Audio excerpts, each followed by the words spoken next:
하나님, 마음문을 열고 주님의 음성을 듣는 시간이 되게 하여 주시옵소서.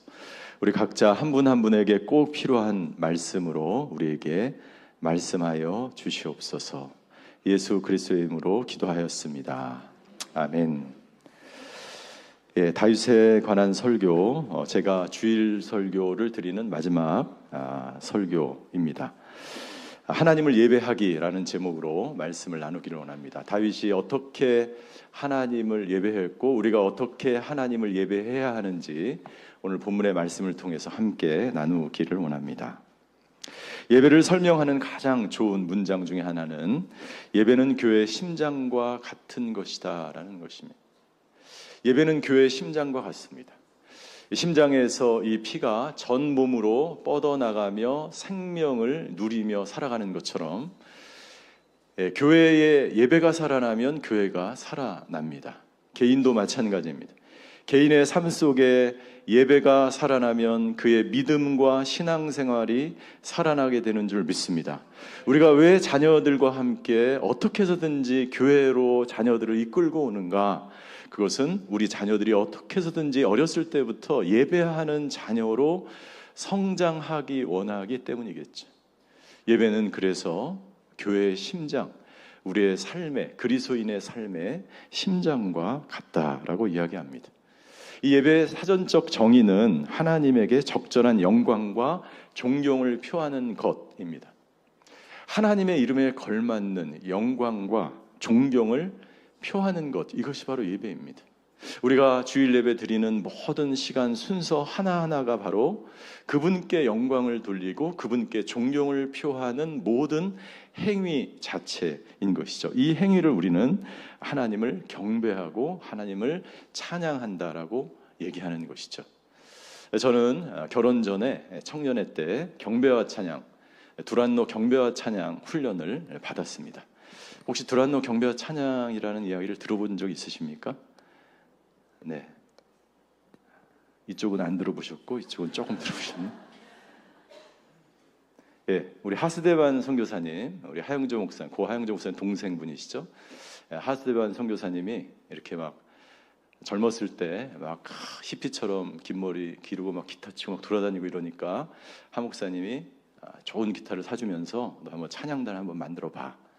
그때부터 이제 곡을 연주하면서 수많은 곡을 한 시대에 저희 교회에서 드리는 이 예배 형태도 앞부분의 찬양이 바로 경배와 찬양으로 우리가 예배를 드리는 거죠.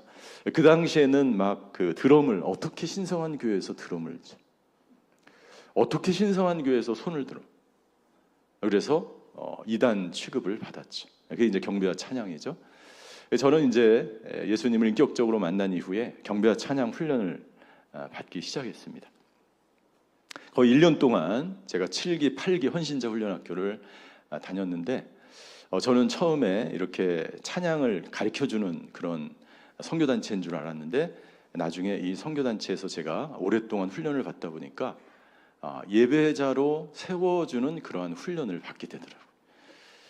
3시간 동안 찬양을 한 손을 들고 3시간 동안 너무 팔이 아파서 내리면은 손 들고 찬양합시다. 또 내리면은 손 들고 찬양할 때에 너무 힘들었어요. 그 당시에는 제가 몰랐죠. 그리고 매주 토요일 날 교회 본당에서 2시간 동안 침묵으로 찬양하는, 찬양인데 왜 침묵을 하는, 찬양하면서 주님을 예배하는, 주님을 만나는 거예요. 말은 하지 않지만 조용히 침묵으로 마음으로 하나님을 예배하는, 여전히 손을 들고 2시간 동안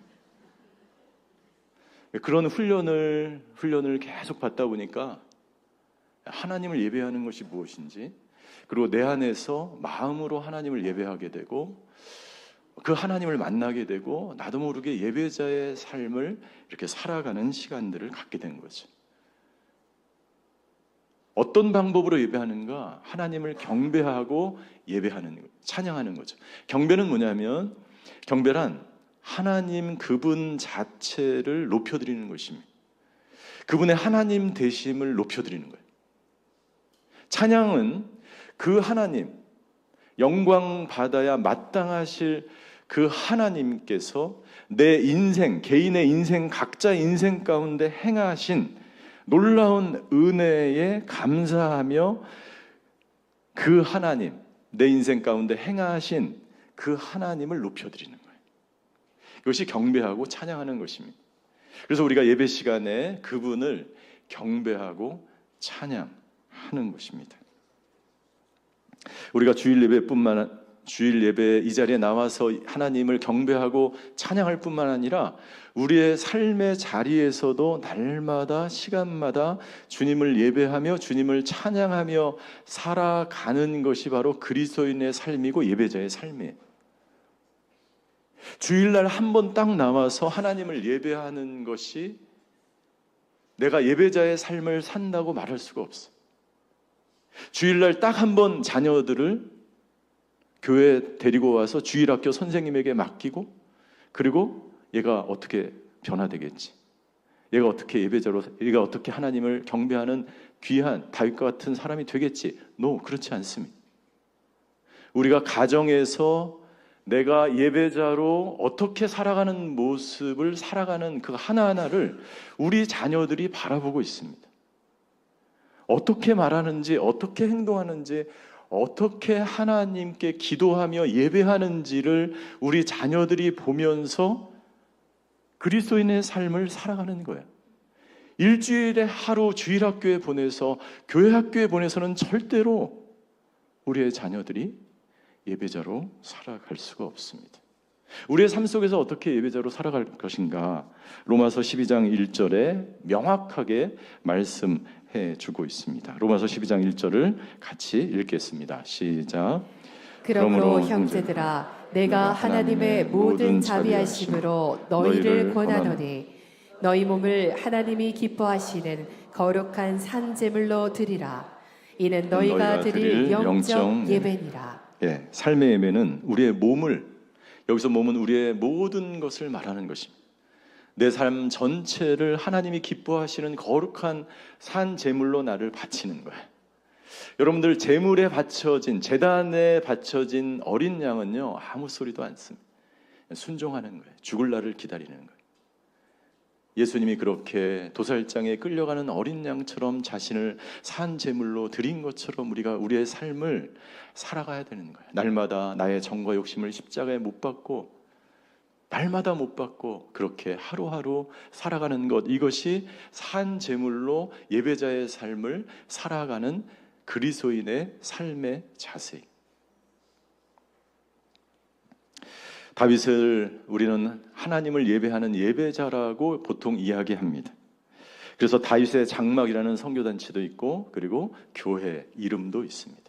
다윗은 예배자로 알려져 있습니다. 다윗이 어떻게 예배자가 될 수 있었을까?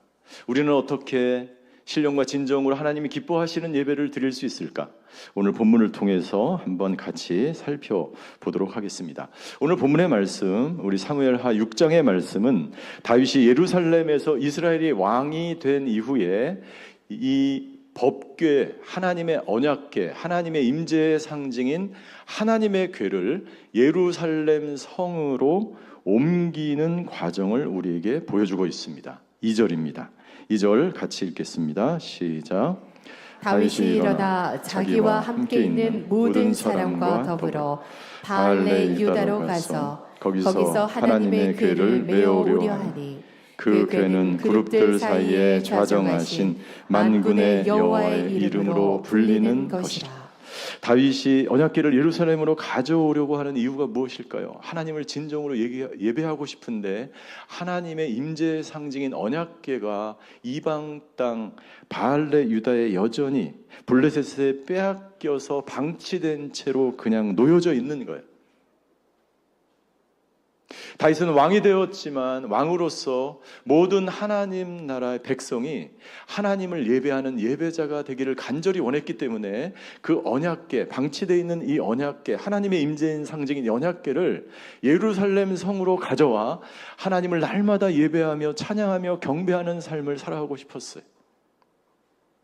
그래서 그 언약궤를 옮겨오게 됩니다. 그러면서 그가 깨달은 한 가지 사건이 발생하게 되는데, 그가 깨달은 것은 뭐냐면, 첫 번째, 예배는 내가 원하는 방법이 아니라 하나님이 원하시는 방법으로 드려야 한다는 내용이에요. 내가 원하는 방법이 아니라 하나님이 원하는 방법으로 예배를 드려야 합니다. 그 내용이 3절부터 기록되어 있어요. 3절에 보니까 이렇게 되어 있습니다. 제가 읽겠습니다. 그들이 하나님의 궤를, 그들은 누구입니까? 다윗이 3만 명을 동원합니다. 다윗이 3만 명이나 되는 사람들을 동원하고 새로운 새 수레를 장만해서, 아마도 금이나 새로운 나무로 이것을 만들었을 거예요. 동원해서 하나님의 법궤를 그 새 수레에 얹어서 아비나답의 집에서 그 수레를 끌고 언약궤를 가지고 오는데, 아비나답의 아들 우사와 아요가 그 두 수레를 끌면서 하나님의 언약궤를 가져오는 그런 축제와 같은 그러한 내용을 우리가 볼 수 있습니다. 그런데 갑자기 큰 사고가 생깁니다. 6절과 7절이. 6절과 7절 제가 읽겠습니다. 그들이 나곤의 타작마당에 이르렀어요. 수레는, 언약궤는 이 수레 위에 얹어져 있습니다.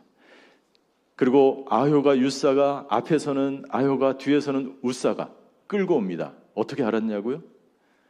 가만히 보시면 알 수 있습니다. 아효가 앞에 있었고 우사가 뒤에 있었기 때문에 법궤가 떨어질 때 우사가 잡을 수 있었던 거예요. 그래서 아효가 앞에 있었기 때문에 법궤가 떨어지는 것을 아마 잡을 수가 없었을 것입니다. 자, 그들이 나곤의 타작마당에 이르렀는데 소들이 갑자기 뜁니다. 그리고 우사가 이 법궤가 떨어지는 것, 땅에 떨어지는 것을 예방하기 위해서 손으로 이 법궤가 떨어지는 것을 잡습니다. 여호와 하나님이 그런데 놀랍게 이런 말씀을 하십니다. 7절이에요.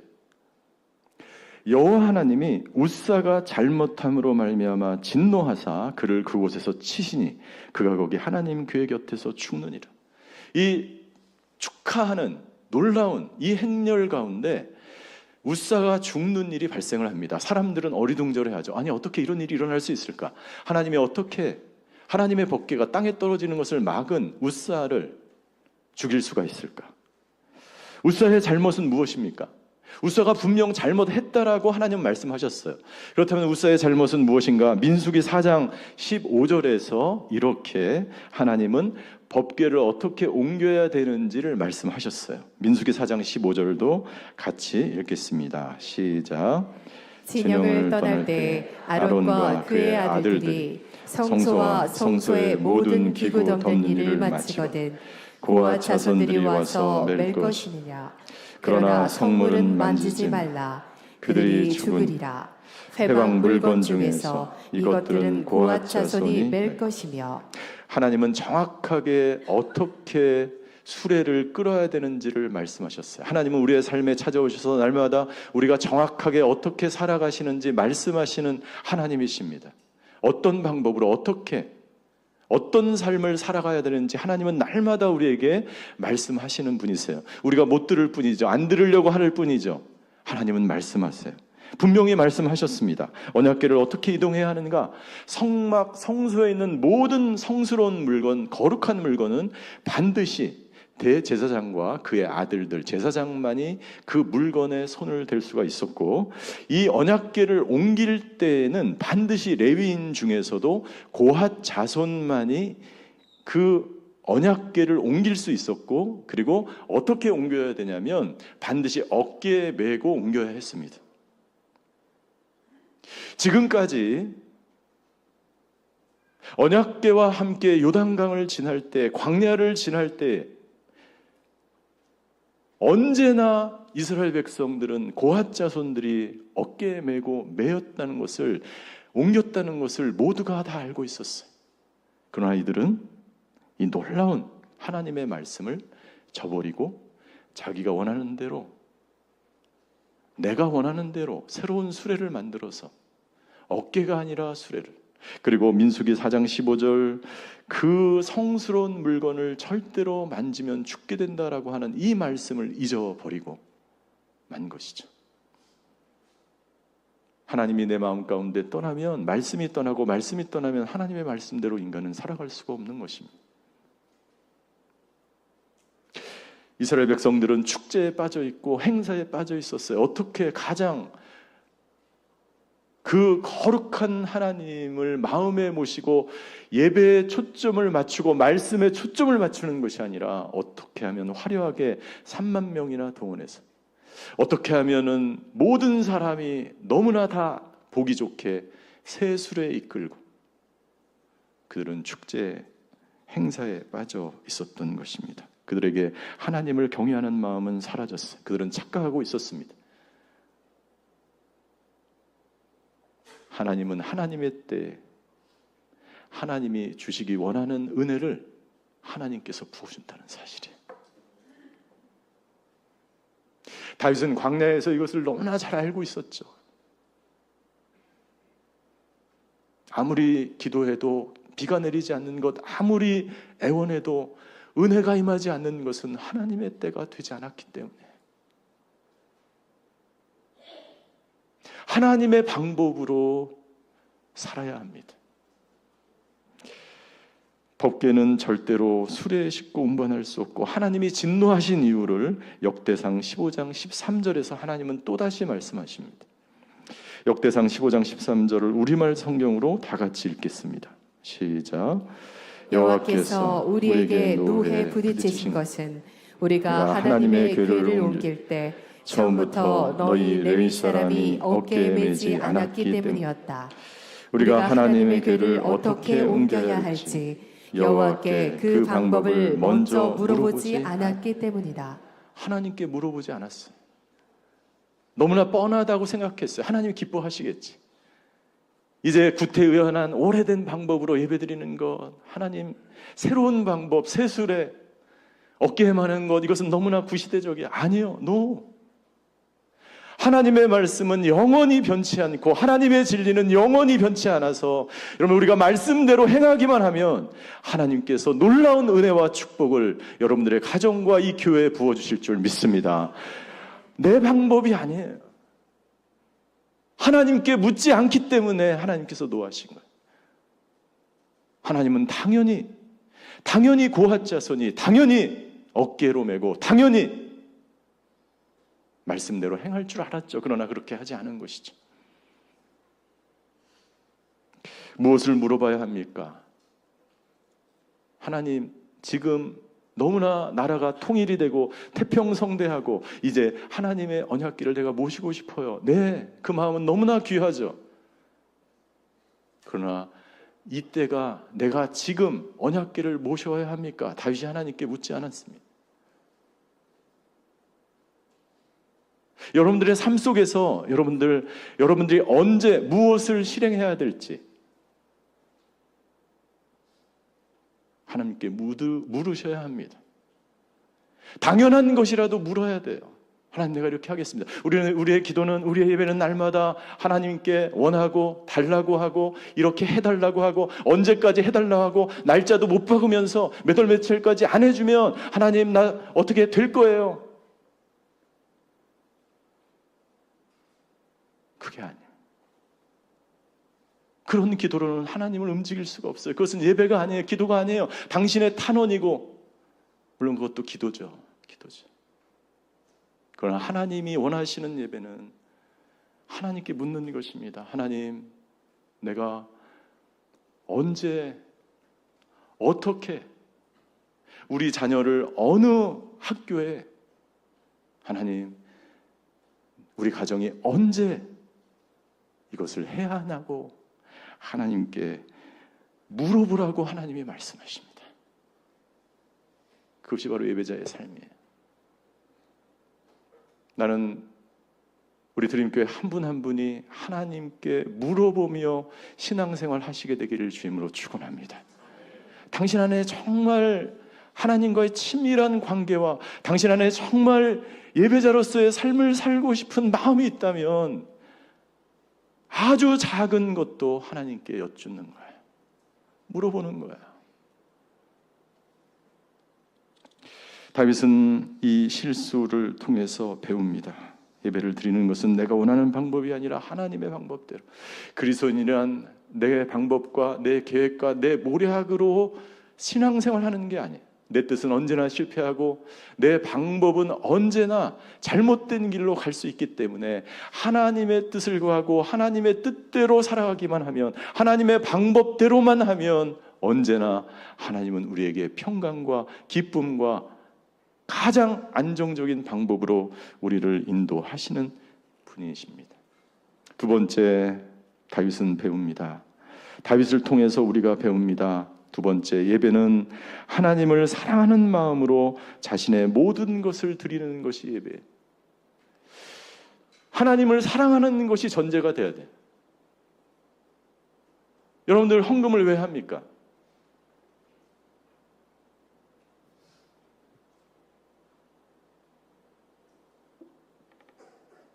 제가 이런 예화를 드리는 것이 실례될 수 있지만, 제가 이민교회 하면서 이민교회 하다가 이제 어려운 일들이 많이 발생했어요. 그러니까 이 성도가 찾아왔어요. 목사님, 제가 헌금한 돈 다 돌려주세요. 교회를 떠납니다.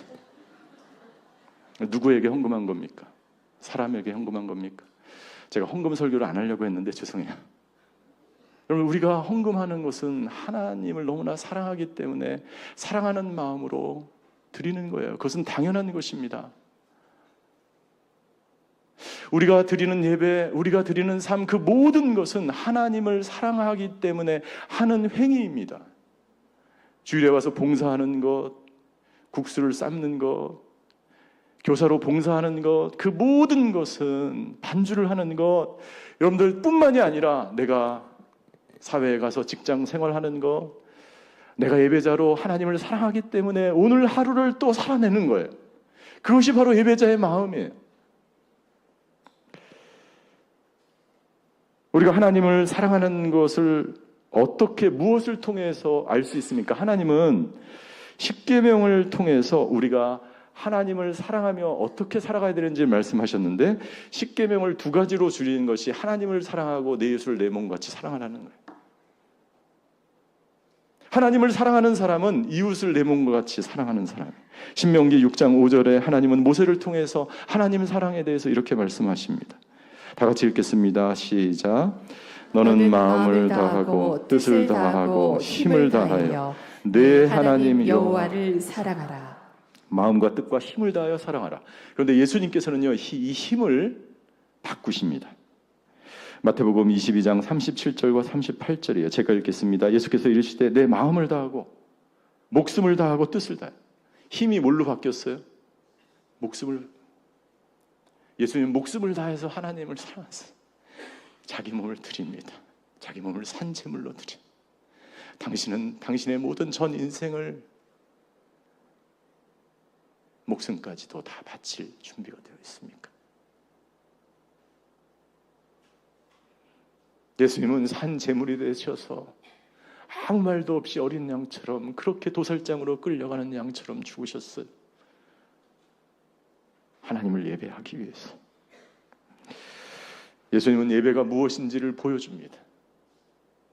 예배란 사랑하는 사람을 위하여 나의 모든 것을 드리는 거야.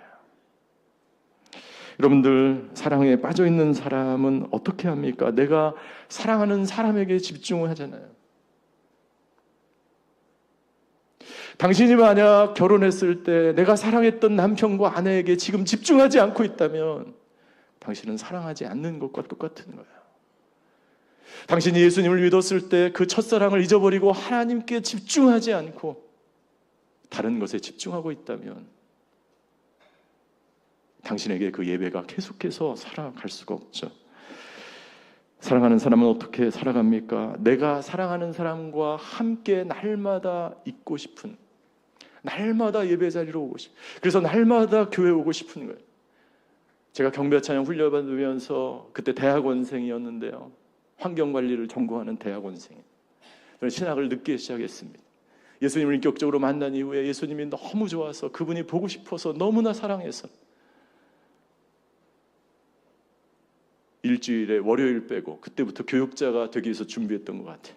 월요일만 빼고 거의 교회 나와서 순장훈련, 금요예배, 철야예배, 주일예배는 물론이고 날마다 주님께로, 교회로 하나님을 사랑하는 사람은 그 주님과 함께 날마다 거하는 거예요. 모든 시간, 모든 날. 사랑하는 사람은 내가 원하는 모든 것을 다 주어줄 수 있어. 모든 것 다 해줄 수 있어. 사랑하는데 아까운 게 뭐가 있어? 자녀를 위해서 뭘 못 해줄 게 뭐가 있습니까? 아들이 하나 있는데, 우리 아들이 하나밖에 없는데, 이 아들을 위해서 저는 뭐든지 다 해주고 싶어요. 그래서 아들에게 뭐 좋은 것 사주고 입혀주고 먹을 것, 그리고 항상 언제나 긴 문장으로 내가 너를 사랑한다, 너 잘 있냐, 살아있냐, 이놈아 하면서 계속 해도 이 아이는 별 반응이 없어요. 네, 응, 안 돼, 돼, 이거밖에 없는. 모든 부모님의 마음이죠. 내가 너를 사랑한다. 그리고 아버지는 언제나 준비가 되어 있어요. 나는 너를 사랑해. 너에게 모든 축복과 모든 은혜와 네가 원하는 모든 것을 나는 다 해줄 수 있어. 그렇잖아요? 근데 아들은요, 바라는 게 없어요. 직장에 다니고 돈을 버는 순간,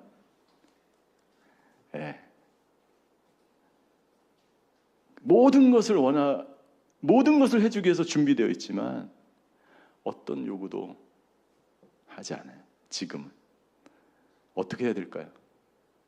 기다리는 겁니다. 기다리는 거예요. 어렸을 때 내 아들이 아빠 이거 해줘 저거 해줘 할 때, 사랑하기 때문에 모든 것을 다 주는 거예요. 주님께 다 주는 거예요. 그것이 예배입니다. 사랑하기 때문에 그 사람을 위해서 모든 것을 다 하는 거예요. 사랑하기 때문에 그 사람 뜻대로 살아가는 거예요. 그게 너의 뜻이니 내가 그렇게 해줄게. 하나님의 뜻은 무엇입니까? 하나님의 뜻은 데살로니가전서 4장 3절부터 6절에 기록되어 있어요. 하나님의 뜻은 뭐예요? 같이 읽겠습니다. 시작. 하나님의 뜻은 이것이니 너희의 거룩함이라. 곧 음란을 버리고 각각 거룩함과 존귀함으로 자기의 아내 대할 줄을 알고 하나님을 모르는 이방인과 같이 세욕을 따르지 말고 이 일에 분설을 넘어서 형제를 해하지 말라. 이는 우리가 너희에게 미리 말하고 증언한 것과 같이 이 모든 일에 주께서 신원하여 주시니라. 하나님의 뜻은 무엇입니까? 하나님의 뜻은 거룩함이라. 곧 음란을 버리라. 하나님을 떠난 것이 음란이에요. 사랑하는 사람을 떠난 것이 음란이에요. 사랑하는 주님을 떠나 다른 생각, 다른 것에 빠져 있는 것이, 물질에, 자녀에, 미래에, 직장에, 돈에 빠져 있는 것이 바로 음란이에요. 그리고 마지막 네 번째, 첫째 음행을 멀리하라, 둘째 자기 아내를 거룩하고 존경으로 대하라, 셋째 하나님을 알지 못하는 이방인과 같이 세욕에 빠져서는 안 된다, 네 번째 자신의 형제를 해하지 말라. 하나님이 모든 것을 다 신원하신다, 심판하신다. 당신 마음 가운데 혹시 성도들을 향하여 미워하는 마음이나 해하는 마음이 있습니까? 나는 저와 여러분들 마음 가운데 그 모든 것들을 다 내려놓고 주님을 바라보며 예배자의 자리에 가 있게 되기를 주님으로 축원합니다. 주님을 사랑하는 사람들은 거룩해질 수밖에 없고, 주님을 경배하는 사람들은 주님의 성품을 닮을 수밖에 없어. 주님을 떠날 수가 없어요. 형제를 절대로 해할 수가 없어요. 여러분들의 입술과 여러분들의 생각과 여러분들의 마음의 모든 형제를 해하려고 하는 어떠한 말과 시도조차도 하나님은 신원하시고 심판하신다라고 말씀하십니다.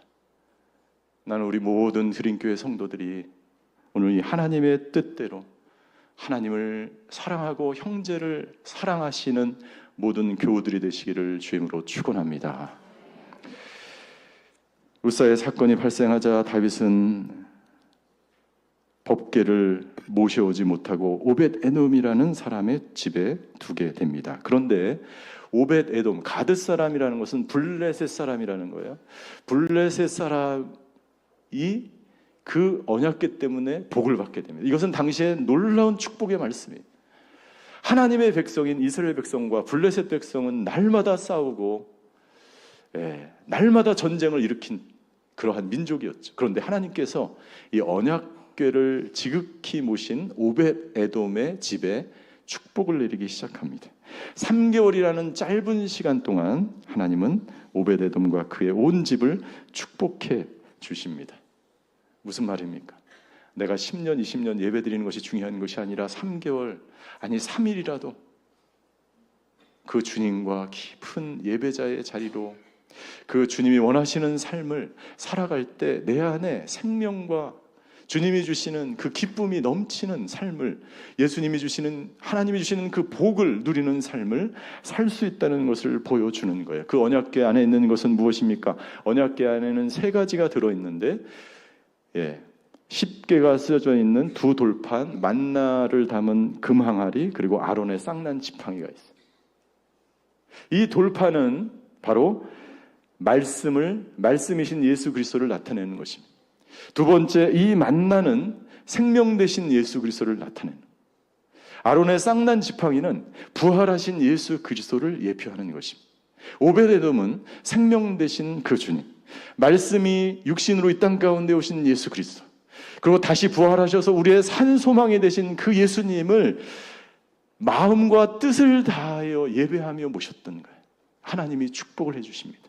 이방인이나 헬라인이나 유대인이나 상관없이 그렇게 예배자로 살아가는 사람을 하나님이 축복해 주시는 거예요. 그 축복이 임한 것을 보고 다윗은 그 언약궤를 이제 모셔오기 시작합니다. 우리 14절과 15절의 말씀 같이 읽겠습니다. 시작. 다윗이 여호와 앞에서 힘을 다하여 춤을 추는데 그때 다윗이 베에봇을 입었더라. 다윗과 온 이스라엘 족속이 즐거워해 환호하며 나팔을 불고 여호와의 궤를 메어 오니라. 여호와 앞에 다윗이 힘을 다하여 춤을 추며, 저는 회복사역을 하는데요. 회복사역의 관계기수 훈련 중에 그 마지막 시간, 저희가 이제 지구촌 필그림교회에 가서 3일 동안 훈련을 받는데요. 매 저녁마다 저희가 다윗의 춤, 그 유대인들의 워십을 저희가 춥니다. 우리나라 강강술래 같아요. 유대인의 춤을 이렇게 춥니다. 저도 같이 춥니다. 훈련을 마치고 막 추는데요. 이 춤을 출 때 반드시 원을 그리면서 춤을 춥니다.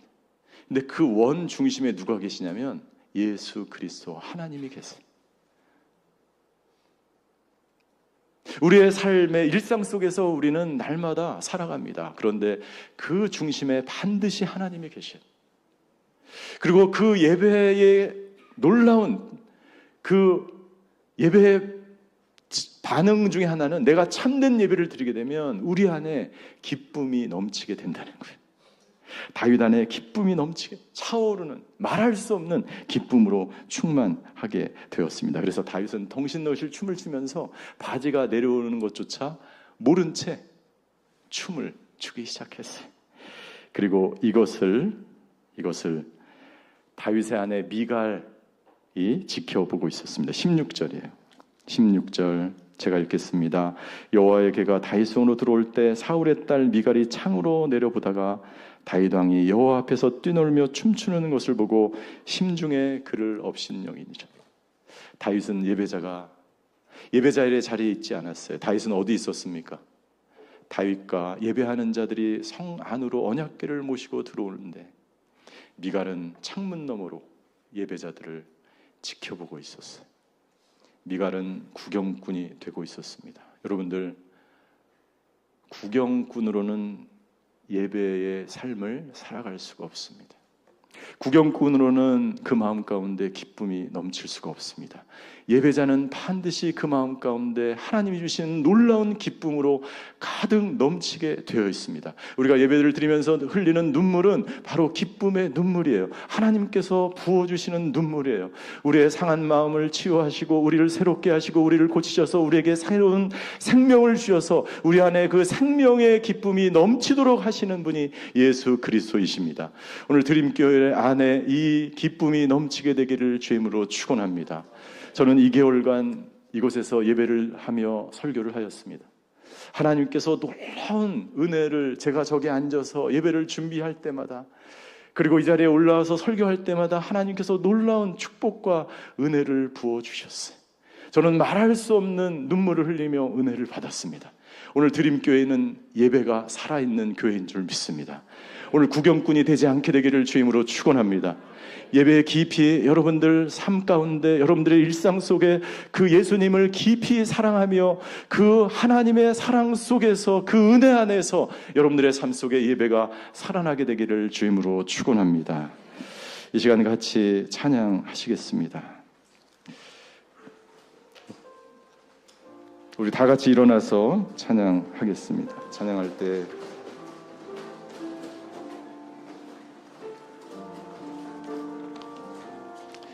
부르신 곳에서라는 찬양입니다. 어떤 상황과 어떤 고난과 어떤 환경 속에서도 하나님을 사랑하는 마음을 잊지 않고 예배자의 자리에 계시는 우리 모든 성도님들 되시기를 주님으로 축원합니다.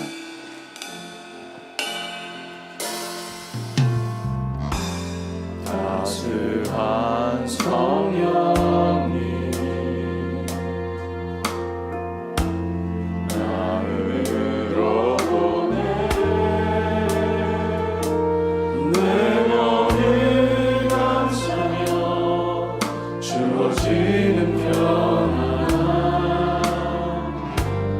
만족함을 느끼네. 부르신 곳에서 나는 예배하네. 어떤 상황에도 나는 예배하네. 부르신 곳에서 나는 예배하네. 어떤 상황에도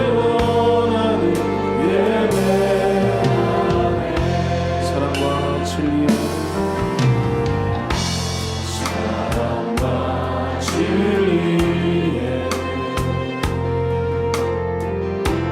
한 줄기 빛보네.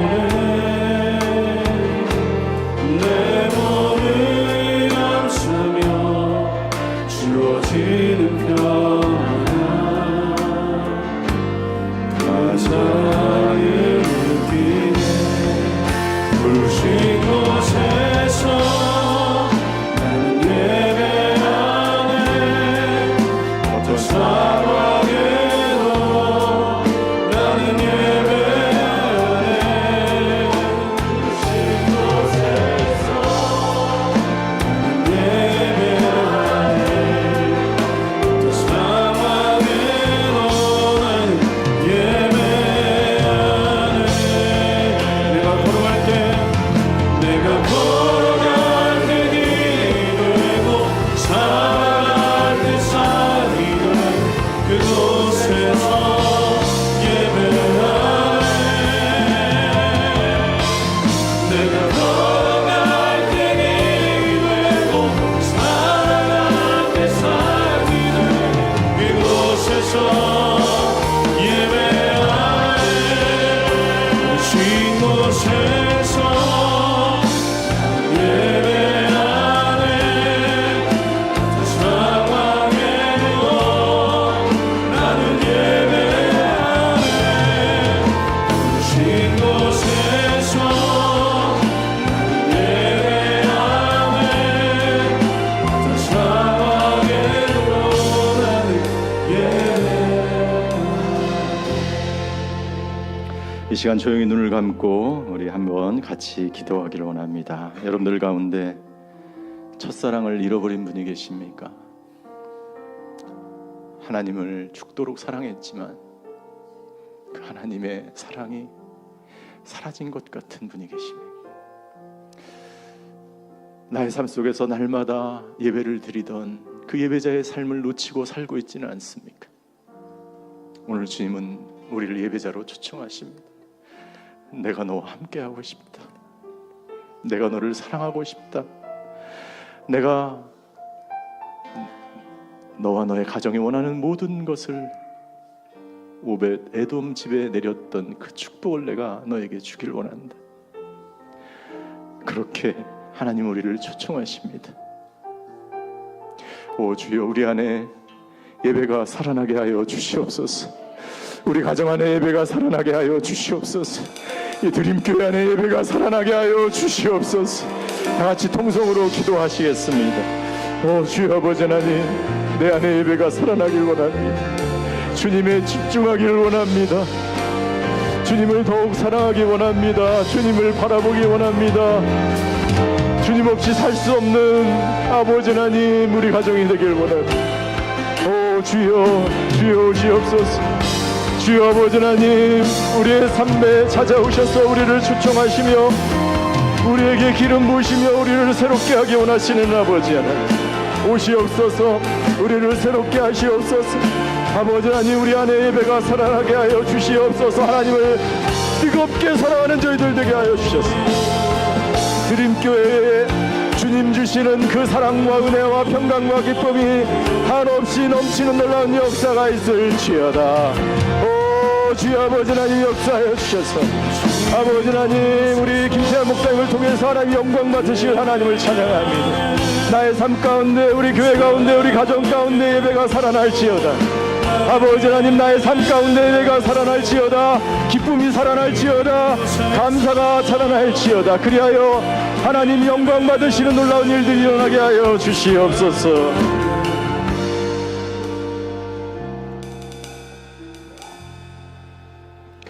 사랑의 하나님, 우리가 놓친 것이 무엇입니까? 우리가 하나님께 묻지 않은 것이 무엇입니까? 아버지 하나님, 우리 안에 예배가 회복되게 하여 주시옵소서. 하나님을 더욱 간절히 사랑하며 사모하며 집중하는 저희들 되게 하여 주시옵소서. 고람되고 모든 상황 속에서 하나님 앞에 있는 것처럼 매 순간 살아가는 우리 모든 성도들 되게 하여 주시옵소서. 우리 드림교회 안에, 우리 드림교회 위에 예배가 살아날지어다. 성령의 기름 부으심이 넘칠지어다.